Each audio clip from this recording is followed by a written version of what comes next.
pagkain Pinoy. Agahan man yan, tanghalian o hapunan. Kaya laging tandaan, ang bigas ay salamin ng kasipagan ng mga magsasaka ng Nueva Ecija. At bawat butil ng palay, mahalaga. Nueva Ecija, Rice Granary of the Philippines, only in Central Luzon.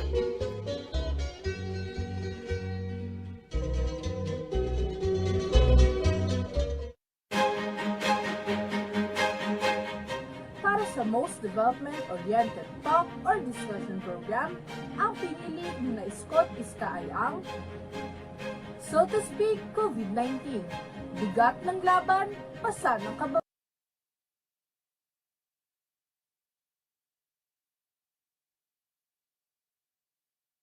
Sa mga komunidad. Mula sa pangangalaga sa kanilang mga pamilya hanggang sa pangunguna sa iba't ibang larangan, hindi matatawaran ang serbisyo at sakripisyo ng mga kababaihan sa pagsugpo sa pandemyang ito at pagharap sa mga hamon ng maling pamamahala. Madalas, hindi lang oras, galing at kaalaman ang kanilang iniaalay, kundi maging ang kanilang sariling buhay. Kayo ang aming inspirasyon upang patuloy na tumugon sa mga hamon ng panahon. Makakaasa kayo ng CLTV 36 ay patuloy na magiging tulay upang maiparinig ang saloobin ng taong bayan, lalo na yung mga walang boses sa ating lipunan. Maraming salamat sa galingan at sa mga tagapagtangkilik ng aming istasyon. Dakal na salamat po.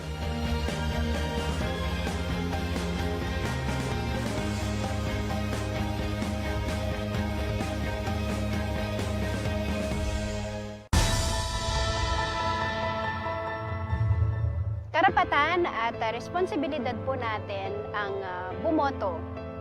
Ito po ay parte ng ating democratic process.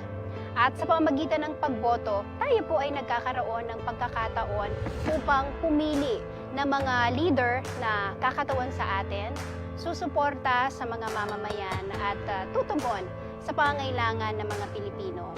Kapag hindi tayo bumoto, hindi maririnig ang boses natin. Kung hindi natin gagawin ang responsibilidad natin sa darating na halalan, parang nilalagay na rin natin sa alanganin ang kinabukasan natin. Tayo po ang magdidikta kung saan tayo pupunta. Nasa ating pong mga kamay kung ano ang magiging kapalaran nating mga Pilipino. Kaya mahalaga po ang pagboto. Sana seryosohin po natin ito at isipin natin hindi lamang ang ating sarili, kundi maging ang kapakanan ng ating mga mamamayan. Rehistrado na po ako para bumoto. Ikaw?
Kung nabakunahan na, maaari na bang itigil ang pagsusuot ng face mask, face shield at iba pang minimum public health standards? Kahit na maaaring maprotektahan ka ng bakuna mula sa symptomatic at moderate severe COVID-19, maaari ka pa ring mahawa at makahawa. Ipagpatuloy ang minimum public health standards para sa karagdagang proteksyon sa sarili at mga mahal sa buhay. Ugaliin pa ring magsuot ng face mask at face shield. Madalas na maghugas o mag-sanitize ng kamay. Iwasan ang matataong lugar at laging dumistansya ng 1 metrong layo sa isa't isa. Siguruhing may magandang daloy ng hangin sa bahay o lugar ng trabaho. Patuloy na sundin ang minimum public health standards kahit na bakuna na. Ang paalalang ito ay hatid sa inyo ng CLTV.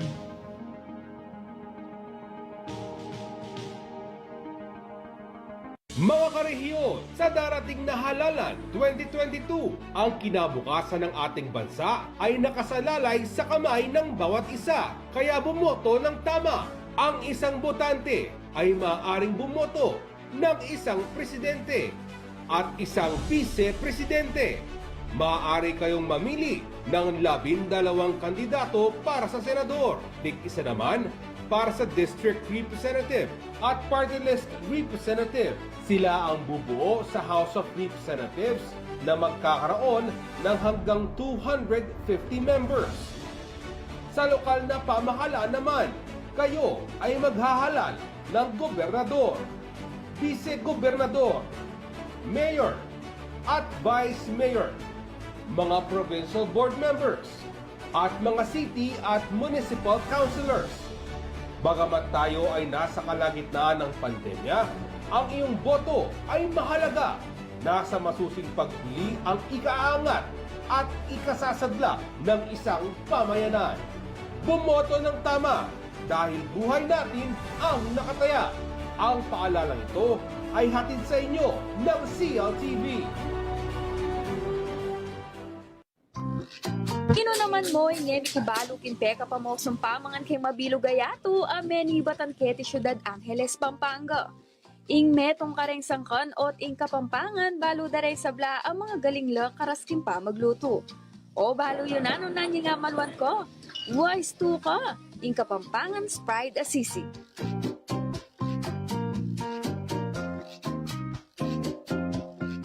Pang banwang 1732 agpangkyan diksyonaryo ng Kastilang Fraile Berganyo kay mitade paaman ning sisigay buri ng sabyan is to snack on something sour. Anya namang bayo la pamewusureng yali-waliwang versions na nini ing metong kareng sinikat ing sizzling sisig ning Angeles. Ore ni resang kap bang kanita makapagluto ka namang sizzling sisig, mantikilya, kalamundi, asin, vetchin, larang inanis, dildak kapaminta, ning nangate na ning manok, sibuyas, ampo pang ning nangaligang babi. Tataran ning babi sa kami gogo kayabe na ning nangate na ning manok. Bulos mo yung dakala sibuyas, kay bat pulisan may mantikilya ikekang sizzling plate. Tsaka may bulos yung sisig. May kakalimuan ni kalamunding ang pong laran O daramdaman mo na yung sasarit sa ting luluto mo. Uy, tana, tinakang sisig na ning Angeles. Birna mo, sold na ko.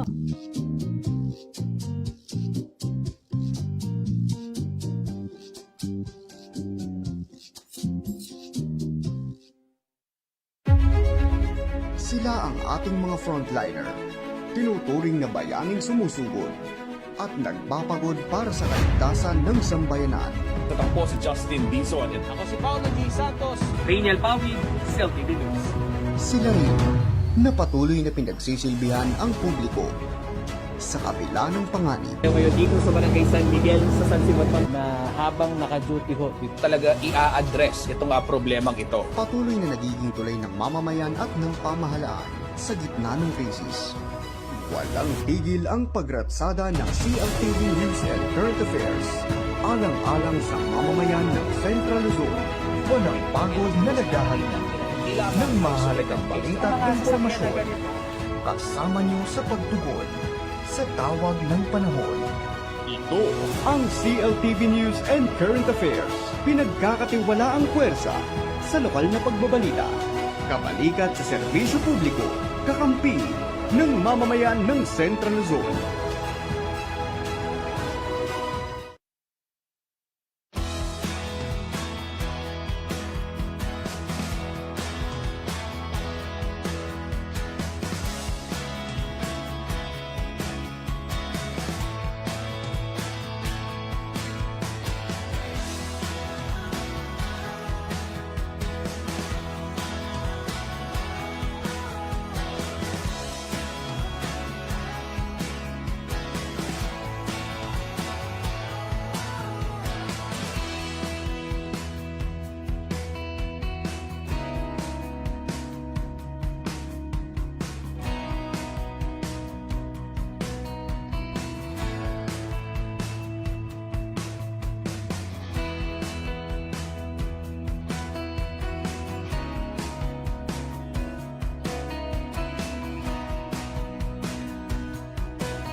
Makapamulalayan sa diyang kapangan ngayon.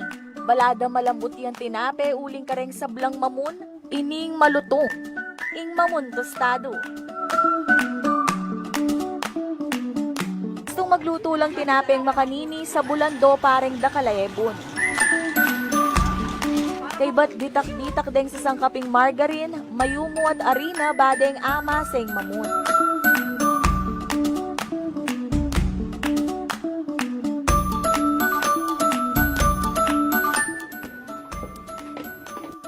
Pacheos tune pangagogoing masa, idatok danay ni king lulanan balang mayorno. Hoy tana, bala mo makabalang panayis pa lang. Inyay inaos dyan namang taysa ning tinape ngay ni. Ing taysa na ning mamunya naman ning gilyanda. Pisyan de. Kay bat deng pengili, isa lang sandalang pasibayo reng balang gili, king kwadradong bandeha at pulisan dalang mantikilya. Isyang dong pasibayo king orno at karinta ni atak maning pangatostado na ning mamun.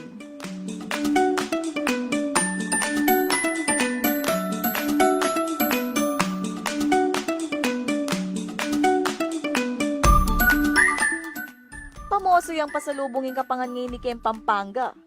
Ing malutong nga mamon tostado.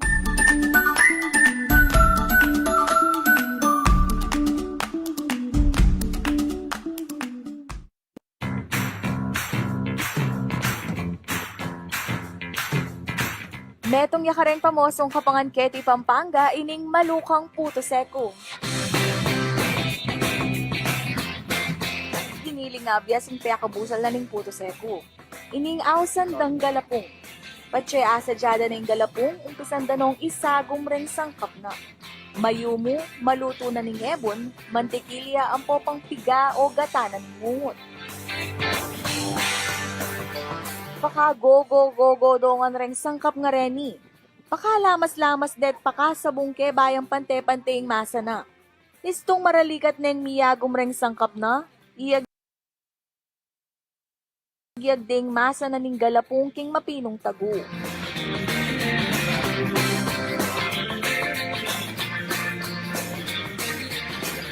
Inayagyagalapong yulmada nong putot isyang danalaking abwana ning bubukaladanong.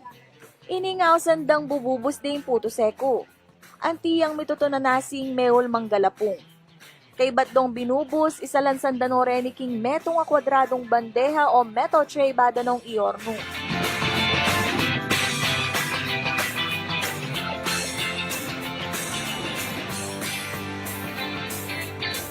At siya'y merimlano reng mayor nung puto seko, idatok dan na laking paketi. Siya pulong piraso balang supot. King kanong metong kabanabias, makagawa lang 3 dala na paketi. Lonyo na ne, yapin ining pamosong puto seko.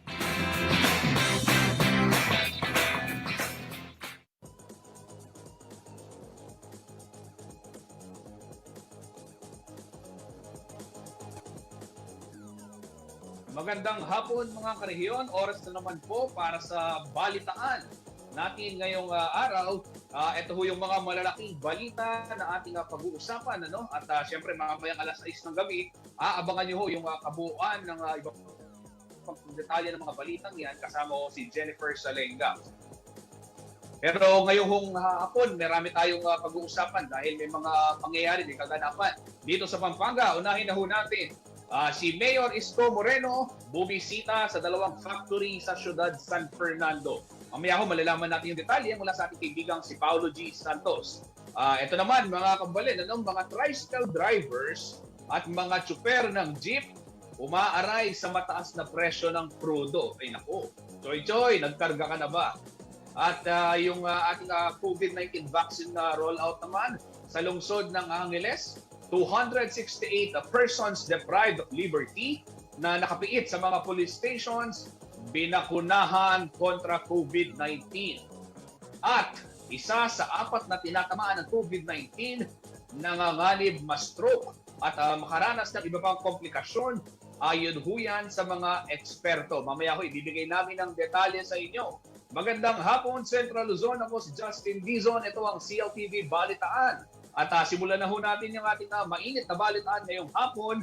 Makakasama nga natin si Paulo G. Santos na tumutok sa pagbisita ho ni Mayor Isko Moreno, presidential candidate, sa dalawang factory dito sa syudad ng San Fernando. Maaga ho kanina, nagtipon-tipon yung mga kasamahan natin sa media, no? Para nga salubungin itong pagdating ni Mayor Isko upang makita rin kung ano ba yung kanyang inilalatag na plataforma para sa ating mga kababayan, lalong-lalo na para sa mga manggagawa dito sa Central Luzon. Paulo G, kumusta ang naging pagbisita ni Mayor Isko Moreno sa mga factory? Saan kayo nagpunta kanina? Justin, unang ang binisita ni Yorme ay itong planta ng isang kilalang meat processing plant dito sa Pampanga. At itong plantang ito, napakarami ding mga manggagawa, Justin, dito sa siyudad ng San Fernando, Pampanga.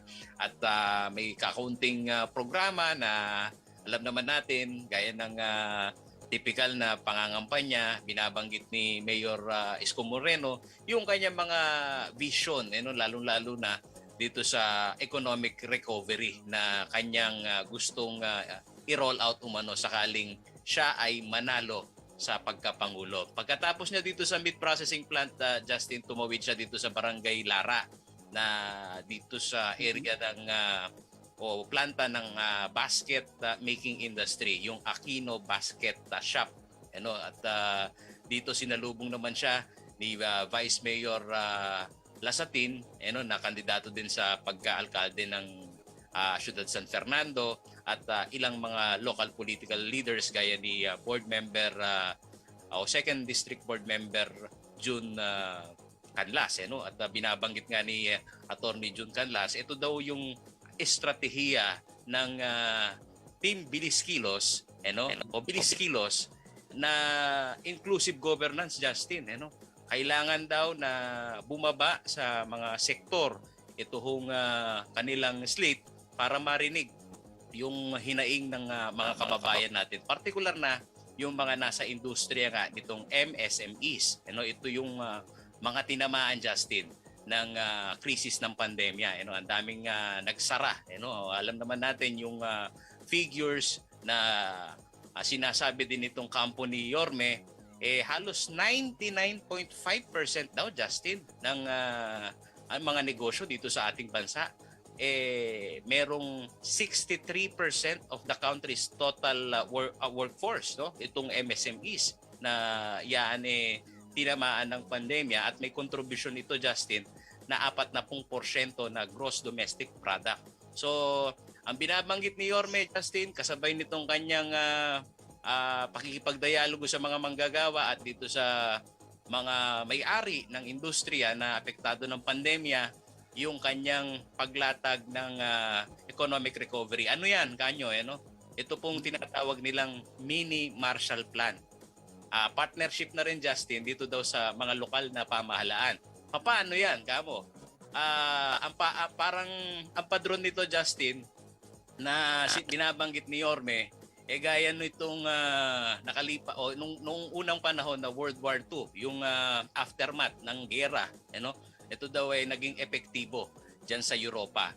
At ang partnership sa LGUs, pagkalooban ng magandang loan agreement itong mga negosyante. Dahil pagka buhay ang negosyo sa lokal na ekonomiya, yan magge-generate din naman ng maraming trabaho. Gaya nga nitong basket making industry, Justin, na ayan, makikita ninyo ho sa inyong TV screen, mga kabalen, dito sa Barangay Lara, ito pong komunidad na to, Justin, merong mga regular employee at meron ding pakyawan na hindi nahinto, Justin. Yan yung binabanggit ni Kuyang Raul Aquino na may-ari nitong kumpanya. Hindi nahinto, bagamat noong kahigpitan ng lockdown, medyo naantala yung exportation nila.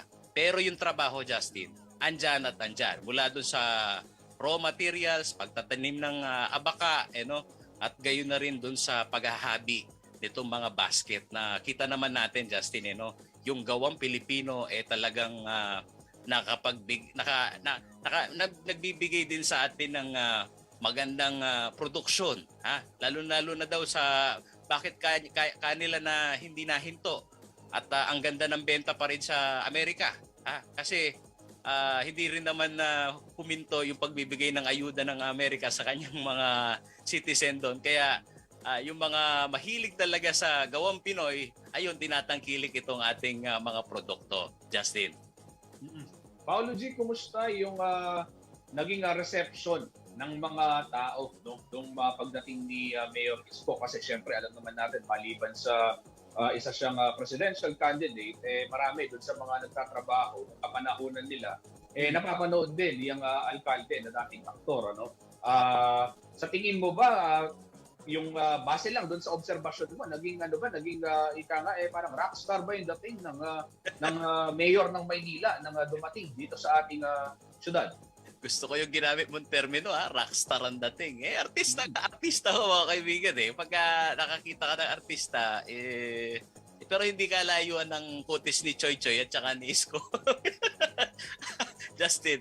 Pero alam mo, yung mga manggagawa, yung mga kapampangan, alam mo naman, minsan may kultura tayo na kahit artista yan, nagkakahiyaan. Pero ito namang si Yorme, totoo ka dun. Yung rockstar ang dating, ayan, inisa-isa. Makikita natin sa video, inisa-isa yung mga factory worker, kinausap. At alam mo, isa pa rin din sa ibinibida niya, itong kanyang plano na tapyasan nga yung excise tax sa langis at gayon na rin sa kuryente, Justin. Dahil alam mo, ang pinakakatotohanan daw ng buhay sa lahat nitong mga kandidatong humaharap sa mga sectoral group, gaya nitong mga manggagawa, yung pagkatapos pangakuan, napapako yung mga pangako. Ano daw yung pinakamalapit sa katotohanan? Yung kakayahan niya na mabilis na maramdaman ng taong bayan yung serbisyo ng gobyerno. At doon naman daw sa mga sumusuwag sa kanyang panukala, Justin, recommendatory laang naman dahil alam mo merong pumipintas sa kanyang ilang mga ekonomista na paano mo gagawin yon sa ilalim ng Mandanas ruling na inilabas ng Supreme Court noong 2019, Justin, yung kapangyarihan sa pagbubuwis naibibigay na sa mga lokal na pamahalaan. So banggit naman ni Yorme, Justin, gaya ng menu, option yan ng mga LGU. So humihingi siya ng kooperasyon dito sa mga lokal na pamahalaan, Justin. Paolo G, maliban doon sa Marshall Plan at yung kanyang plano para sa mga maliliit na negosyante, ano pa yung mga nabanggit na pangako o plataforma nitong alkalde ng Maynila sa kanyang pagtakbo bilang Pangulo? Justin, yung inclusive governance na sinasabi nga niya na lahat nitong mga hinaing ng sectoral group na kanyang pupuntahan, hindi daw dahilan itong pandemya para hindi niya mapuntahan yung pinakamaliit na isla dito sa ating bansa. Dahil naniniwala siya, Justin, na sa paglatag niya ng plataforma, kailangan kasama lahat.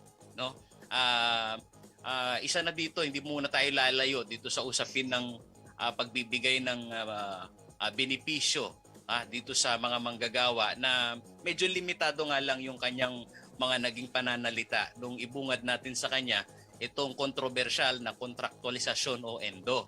Kasi Justin, alam mo naman, kaharap mo manggagawa, andyan at dyan naririnig nila yung mga pangako ng politiko, pero haharap din tayo dun sa katotohanan na sa dami ng mga nangako kahit nung pang 2016 election, naghahanap sila ng deliverables, So tinanong natin si Mayor Isko, ano hong tindig ho ninyo dito sa kontraktualisasyon sa ENDO?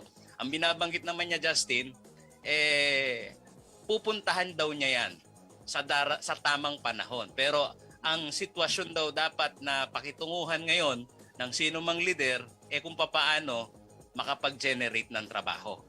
Medyo ilag siya na sagutin yung kung anong posisyon dun sa kontraktualisasyon dahil ang kaharap daw natin ngayon na problema, Justin, walang trabaho.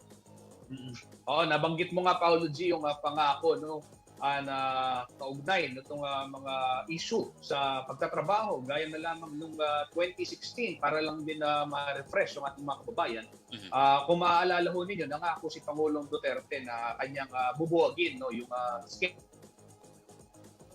EMAG-ENDO o yung contractualization. At katunayan na nagkaroon nga ng pagpasa ng batas dyan sa may Kongreso at sa Senado, subalit na-veto o ibinasura ito ng Pangulo dahil ang kanyang sinasabi hindi pa na kaya ng mga negosyante yung walang contractualization. Pero alam naman po natin na ito yung crucial na dapat natin itanong kasamang Paulo sa mga tumatakbong papel ng mga manggagawa sa ating lipunan. Gawa ng ito syempre alam naman po natin sila yung lumilikha ng mga produksyon na atin namang napapakinabangan. So maraming salamat Paulo G sa yung update. Abangan din natin yung iba pang detalye ng balitang yan. Mamayang alas 6 kasama si Jennifer Salenga at ikumusta mo kay Yorme? Alam mo, nung kasikatan natin, nakakasama natin siya pero joke lang ho yung mga kariyon. Ingat Paulo, ingat. Maraming salamat, Justin.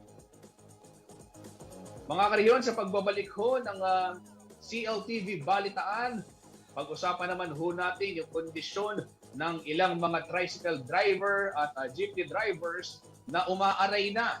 Naku, aray na. Sa taas ng presyo ng crudo at yung bayad po sa langis, yung pagpapagasolina at pagpapadiesel. Yan ho ang ating natalakayin sa pagbabalik ng CLTV Balitaan.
Reliable auto service brought closer to you at the Clark Freeport Zone.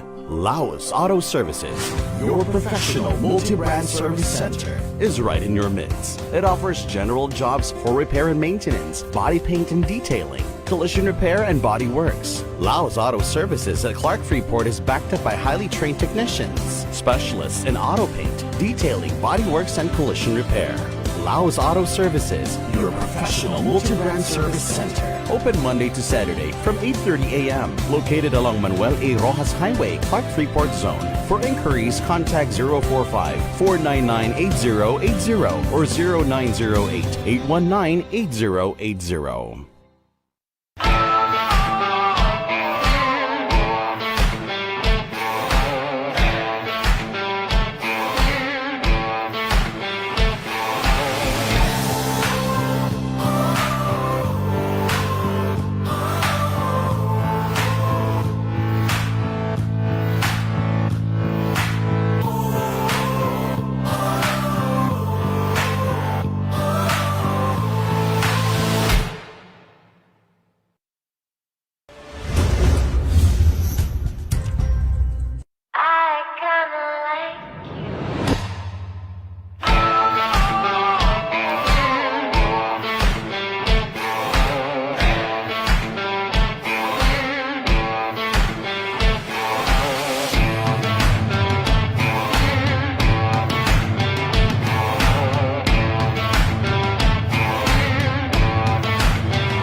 journey now with a Changhe Journey MPV M60. Changhe, change your drive.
Nagbabalik po ang CLTV Balitaan at silipin muna natin mga karehiyon, mga kabalend dito sa San Fernando at yung mga nagdaraan dyan.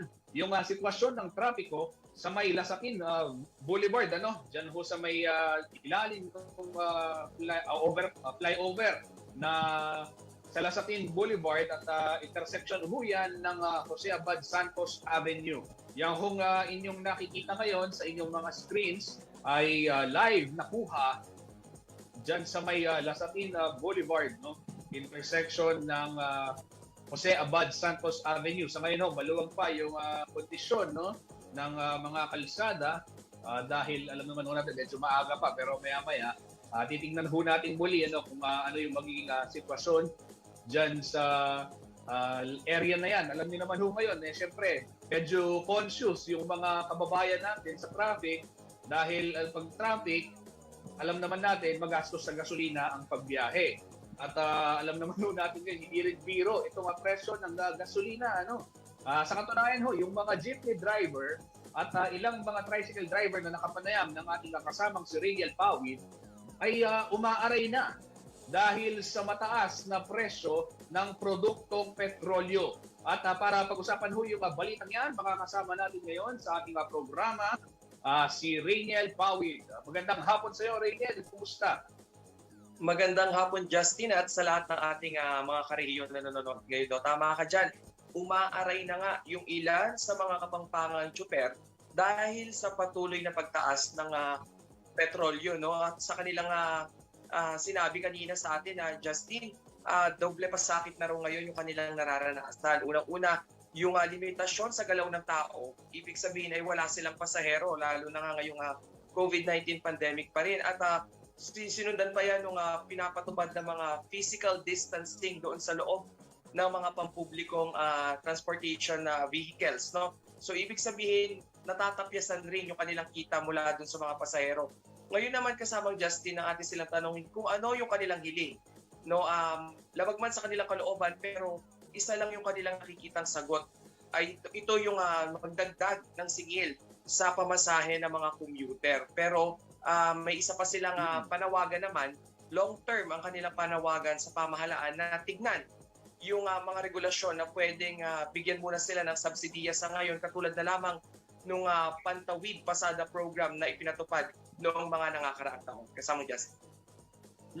Raniel, ito nga nabanggit mo kanina, marami na considerations itong ating mga kapatid, mga kabalen na drivers at mga operator ng jeep at maging ng tricycle na tumatakbo siyempre gamit yung produktong petrolyo. Isa na riyan yung madalang na paglabas ng tao ngayon dahil alam naman natin, bago yung pandemya, na maraming bilang ng mga commuter ay yung mga estudyante.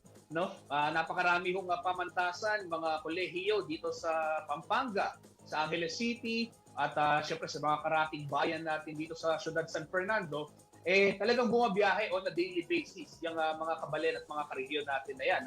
At syempre, yung mga empleyado rin, mga manggagawa na araw-araw ang kanilang pagpasok sa kanilang mga opisina, sa mga lugar pagawaan. Pero nung tumama itong pandemya, isa doon sa malaking apektado talaga yung mga mag-aaral dahil hindi na lumabas yung mga yan Simula nung March 2020, naging na lang, online class o kaya blended learning, teleeskwela, radyo-eskwela at yung modular learning method yung ginagawa ng mga mag-aaral.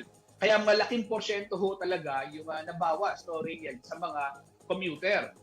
Isa pa ang nabanggit na ng ating kasamang si Raniel, mga karehiyon, itong sinasabing pagpapatupad ng physical distancing. Pero ito, Raniel, gusto kong itanong sa iyo. Dahil noong mga nakaraang araw, may natanggap tayong mensahe sa ating social media page na sinasabing pakitignan naman daw itong mga PUVs, particular yung mga bumabiyahe dito sa Pampanga, dahil tila pagdating daw ng rush hour, yung labasan ng mga empleyado alas 5 ng hapon, parang hindi nasusunod yung physical distancing sa loob ng mga sasakyan. Minsan pa nga daw, sabi ng mga sumbong, may mga nakatayo pa sa mga, lalo na yung mga modernized jeepneys, di ba? Sa mga tiniting bumabiyahe talaga ngayon. So, Raniel, natignan ba ng iyong team itong sitwasyon ng mga jeepney pagdating naman doon sa usapin ng physical distancing? Tama ka dyan, kasamang Justin. Simula nga nung natanggap natin yung balita na yan, ilang linggo na yung nakalilipas, ay minonitor din natin yung galaw o yung movement nitong mga pampublikong transportasyon. At tama ka dyan, yung mga jeep ay medyo siksikan na rin sila at hindi na nga nasusunod itong physical distancing.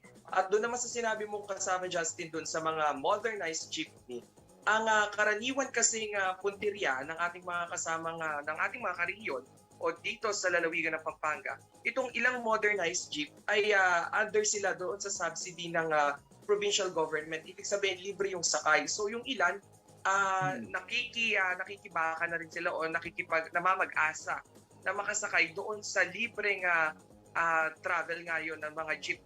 So doon sa nakita natin, minsan dikit-dikit na rin, hindi na nasusunod yung one seat apart policy, kasamang Justin. Ito siguro yung magandang itanong natin sa mga lokal na pamahalaan, Reyes, sa mga darating na araw at sa local IATF kung paano nila matitiyak yung pagpapatupad ng ganitong mga protocol. Lalong-lalo na siyempre hindi pa naman nawawala ang pandemyang COVID-19. Pero maliban sa pandemic, problema nga itong economic crisis na dulot ng pandemya, yan yung kawalan ng kita ng ating mga kaibigang tsuper at operator. At Reynel, ano ba yung binabalangkas ng ating mga butihing kongresista o di kaya naman mga senador kaugnay nitong problemang itong kinahaharap natin ngayon? Meron ba silang naiisip na magandang plano upang sa ngayon masolusyonan din naman yung ikangay pasakit sa mga tricycle driver at sa mga jeepney drivers? Una nilang yung mga mambabatas natin, gaya na lamang ni Senator Wing Gatchalian at Senator Bongbong ay nakipagpulong na rin sa Department of Energy maging sa Department of Transportation. Nais nilang balakasin itong mga programa na magbibigay ng discount dito sa mga produktong petrolyo. Pero bago pa yan maipatupad kasamang Justin, marami pang pagdadaan ng proseso. So ngayon, ang nakikita nilang pinakamabilis na maibababa sa ating mga kababayang tsuper ay yung sinabi ko nga kanina na Pantawid, yun yung Pantawid Pasada program. Dito ay nag-allocate na sila ng budget para i-regulate na rin mismo itong mga oil companies para maging mababa na rin itong presyo ng krudo at ilang petrolyo para na rin doon sa ating mga kababayang tsuper. Ngayon, tinitignan natin kasamang Justin yung trend nung pagtaas ng produktong petrolyo sa nakalipas na 8 weeks o 2 months, 1 peso and 50 centavos yung normal or yung average na itinaas ng presyo. Kasama Justin. Reynel, sa kasalukuyan, magkano ang presyo ng diesel? Alam natin, yun yung pangunahing gamit din ng mga namamasada. Iba-iba kasamang Justin from NCR to Region 3 at kahit nasa Visayas region. Nung tinignan natin yung kanilang comparative data, tama kung sabihin na lang natin na piso kada litro, naglalaro na lamang ang itinataas sa 50 centavos. Depende yan nga sa lugar. Pinakamataas kasamang Justin dito sa Region 3 maging sa National Capital Region. Okay. Reynel, maraming salamat sa iyong balita at asahan natin yung sagot ng mga kinaukulan kaugnay na pag-usapan natin kanina, yung naging sumbong dito sa ating programa na siksikan di umano sa mga public utility vehicles. Maraming salamat, Reynel Pawi. Kabali, nagtungo naman tayo sa iba pang mga balita. Ito yung nabanggit natin kanina, yung mga PDLs o Persons Deprived of Liberty dyan sa may lungsod ng Angeles ay tumanggap na ng kanilang COVID-19 vaccine. Magandang balita ito. Aabot sa 268 na PDL o Persons Deprived of Liberty na kasalukuyang nakapiit sa mga police station sa lungsod ng Angeles ang tumanggap ng unang dose ng bakuna kontra COVID-19. Ayon sa Angeles City Information Office, inikot ng ronda bakuna sa barangay Mobile Bus Clinic ang mga istasyon ng PNP sa mga barangay ng Santo Rosario, Santa Teresita, Pulong Maragul, Balibago, Cuayan, Lourdes Sur East at maging ang tanggapan ng Angeles City Drug Enforcement Unit. Ganito rin umano ang gagawin ng city government sa pagbibigay ng second dose para sa mga PDL. Nauna naman ng nabakunahan ng first dose ang 1,335 na PDL dyan sa may Angeles District Jail. Ayon kay Mayor Carmelo Pogi Lastatin Jr., kabilang ang mga PDL sa kanyang prioridad na mabakunahan kontra COVID-19 dahil na rin sa batas na tsansa na mahawaan ng mga ito bunsod ng kanilang kalagayan sa loob ng mga jail facility. Samantala, tuloy naman ang pag-ikot ng Ronda Bakuna Mobile Bus Clinic sa iba't ibang barangay ng lungsod. Ngayong araw po, kaninang umaga lamang, October 28, tinungo ng AC Vaccination Team ang Barangay Claro M. Recto kung saan 870 individuals ang tumanggap ng kanilang second dose as of 11 a.m. po yan. At 386 katao naman sa Barangay Kutud at 233 katao naman sa Pulong Kakutud ang naturukan din ng first dose kanina hong alas 11 ng umaga. Batay ho sa October 26 COVID-19 vaccine data ng Angeles City, umabot na ho sa 247,932 ang tumanggap ng first dose ng bakuna kontra COVID-19, habang 170,861 naman ang fully vaccinated na. Sa mga nakakumpleto na ng bakuna, higit 8,000 rito ang mga medical frontliner, higit 27,000 naman ang senior citizen, higit 33,000 ang mga may comorbidities, at yung 36,000 plus naman mga economic frontliners, at ito ho, yung pinakamalaking chunk o bahagi ng bilang na yan ay yung general population na umabot po sa higit 65,000. Ayon ho kay Mayor Pogi Lasatin, target ng lungsod na makamit ang herd immunity bago matapos ang buwan ng Nobyembre. Ayan ho mga karehiyon, yan ho yung latest update ho sa lungsod ng Angeles kaugnay nga ho ng kanilang COVID-19 vaccine rollout. Mga kabalen, mga kariyon, magpapaalam na ho tayo at mamaya abangan nyo ho yung karagdagang mga balita ngayong araw. Kasama ho si Jennifer Salenga sa CLTV News. Alas 6 po yan ng gabi na mapapanood. Hindi lamang sa telebisyon. Siyempre, mapapanood ho yan sa ating mga social media pages sa Facebook at CLTV 36 Official and at CLTV 36 News. Pwede rin ho kayong tumutok para sa mga live updates at iba pang mga balita sa ating Twitter at CLTV 36 and at CLTV News, at maging sa Instagram. May mga pinopost ho tayong mga balita dyan na pwede nyo balik-balikan at CLTV 36 Official. Kung kayo ho ay walang oras mamayang alas 6 at pag-uwi nyo sa gabi, gusto nyo manood ng CLTV, abay, pwede ho kayong pumunta sa aming YouTube channel at CLTV 36 Official at maging sa aming website www.cltv36.tv. Kasama po ang buong pwersa ng CLTV News and Current Affairs. Ako po si Justin Dizon. Karehiyon, ito ang CLTV Balitaan. Mamaya ho ulit, alas 6 ng gabi, CLTV News naman with Jennifer Salenga. Maraming salamat po.